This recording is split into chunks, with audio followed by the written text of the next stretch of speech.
Ya, halo teman-teman, selamat pagi. Terima kasih sudah bersama kami. Tentunya kita jumpa lagi di channel Poliel. Hari ini hari Rabu, tanggal 30 Oktober 2024. Tepatnya hari ini juga ada pelantikan DPRD Kabupaten Nias, Sumatera Utara. Yang ambil sumpahnya menjadi anggota DPRD Kabupaten Nias periode 2024 sampai 2029.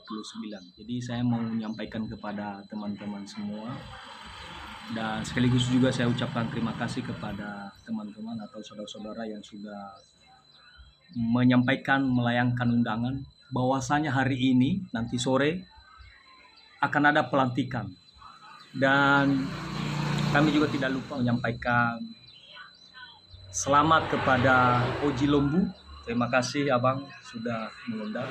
Dan juga ada dari saudara Brian Meilauli. Terima kasih juga kepada Abang Bang Lauli. Dan kepada semua anggota DPRD yang lain yang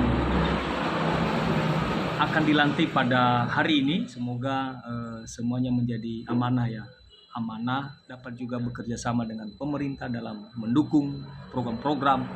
Tentu program itu berdampak kepada kehidupan masyarakat kita Kabupaten Nias. Demikian dari saya. Salam hormat, Sobayadu Tanah dan Nias. PL menyapa kita semua. Yahoo.